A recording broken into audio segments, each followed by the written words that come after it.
Assalamualaikum warahmatullahi wabarakatuh. Nama saya Fikri Syahputra Mukhtar dari jurusan Sistem Informasi dengan NPM 183112700650089.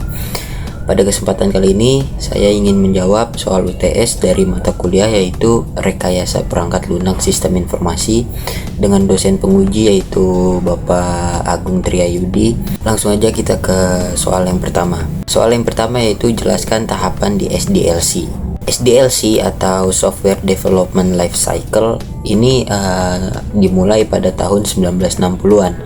Sejak itu proses coding para programmer sudah diikat oleh sebuah tahapan yang sudah disesuaikan dengan prosedur yang sudah meminimalisir dampak buruk akibat penelitiannya.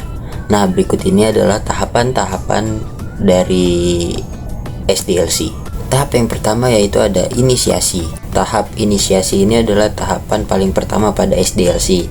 Biasanya tahap ini ditandai dengan adanya pembuatan proposal tentang proyek perangkat lunak. Yang kedua yaitu ada pengembangan konsep sistem. Setelah tahap inisiasi, tahap selanjutnya adalah tahap mengembangkan konsep atau pengembangan konsep.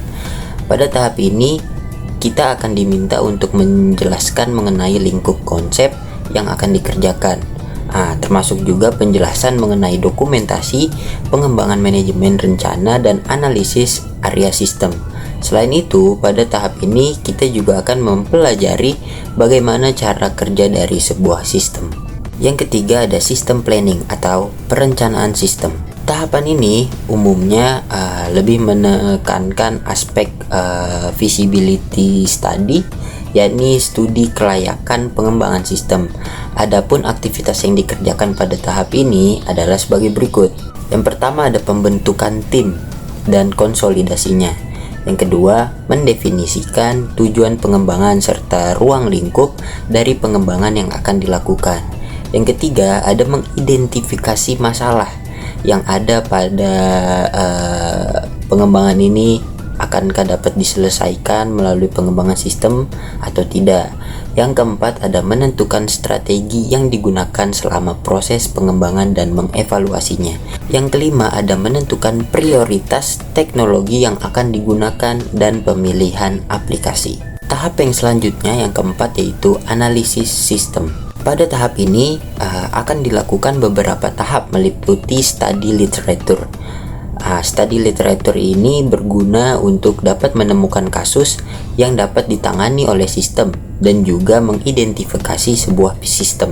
Pada tahap ini kita juga dituntut untuk menganalisis kebutuhan sistem dan juga membuat batasan sistem menggunakan brainstorming biasanya. Dengan begitu, tim pengembang jadi mengetahui kasus yang tepat untuk dimodelkan dengan menggunakan sistem. Tahap yang kelima dalam SDLC yaitu desain. Pada tahap ini, pengembang akan mentransformasikan kebutuhan secara terperinci. Dokumen desain sistem fokus pada bagaimana cara agar dapat memenuhi berbagai fungsi yang dibutuhkan oleh sistem. Tahap yang keenam yaitu perancangan sistem. Pada tahap ini, fitur-fitur dan operasi pada sistem dideskripsikan secara detail dengan aktivitas analisa interaksi objek, fungsi pada sebuah sistem, serta menganalisa data dan membuat skema database. Selain itu, tahap ini juga akan merancang sebuah user interface. Tahap yang ketujuh yaitu pengembangan atau development. Pada tahap ini, kita akan mengubah perancangan ke sistem informasi yang kompleks. Tahap ini juga bertujuan untuk mengetahui bagaimana cara memperoleh dan melakukan penginstalan pada lingkungan yang diharapkan oleh sebuah sistem. Tahap yang kedelapan yaitu integrasi dan pengujian.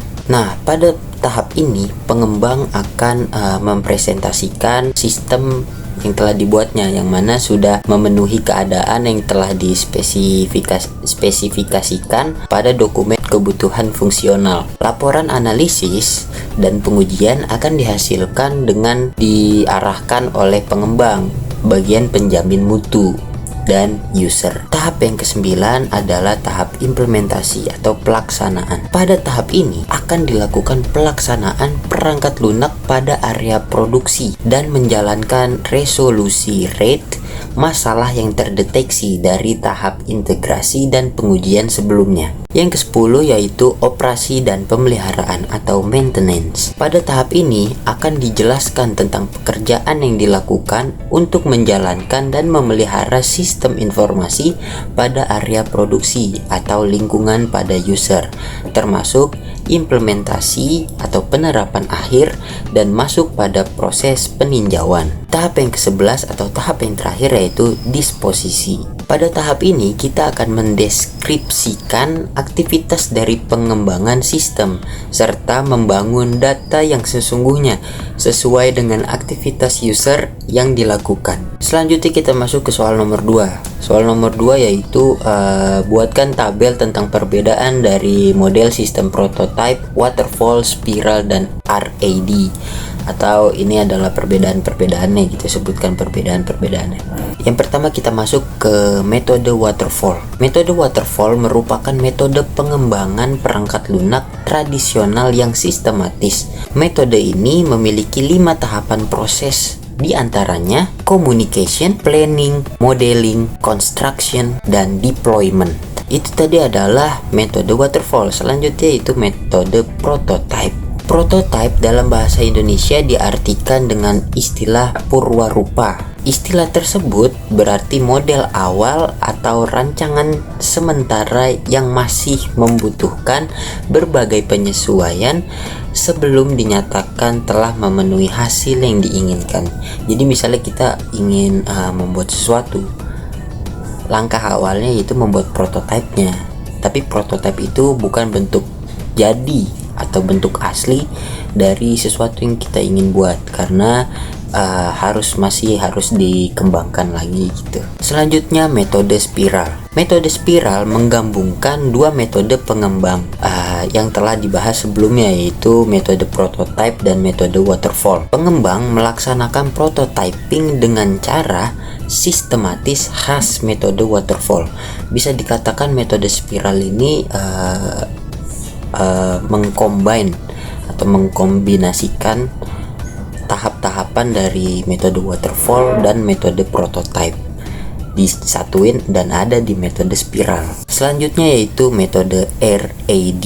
RAD atau RAD itu merupakan singkatan dari Rapid Application Development. Nah, metode ini juga menggunakan pendekatan literatif dan incremental, tetapi lebih menekankan pada tenggat waktu dan efisiensi biaya yang sesuai dengan kebutuhan.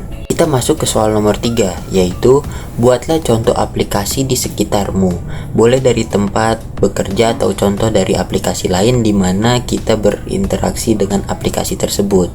Model pengembangan apa yang dipakai dan jelaskan tiap langkah atau step yang digunakan. Kesulitan apa yang kamu rasakan sebagai pengguna aplikasi tersebut. Nah, di sini saya mengamati salah satu aplikasi dari sebuah SMK yang mana aplikasi itu bertujuan untuk menyimpan data-data alumni. Jadi kalau kita ingin mencari data-data alumni bisa langsung ke aplikasi tersebut.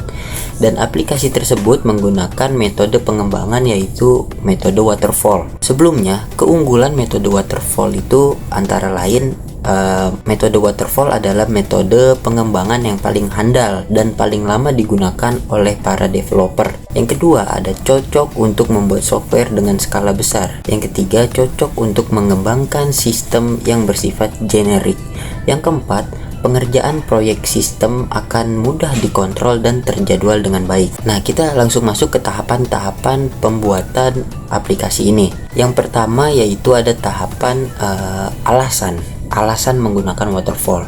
Seperti yang tadi sudah saya sebutkan, ada kelebihan-kelebihan waterfall dan alasan lainnya karena kebutuhan pihak sekolah telah jelas, telah diketahui oleh programmer atau developer ini. Yang kedua, tahap kedua yaitu analisis. Jadi, analisis kebutuhan dilakukan dengan cara mewawancarai koordinator BK atau bimbingan konseling SMK tersebut.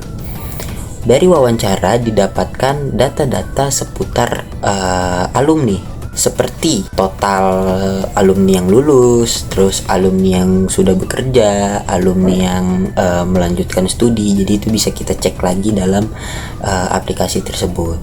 Tahap yang ketiga yaitu desain. Nah, perancangan sistem menggunakan ERD seperti use case dan sequence. Selanjutnya yaitu tahap implementasi.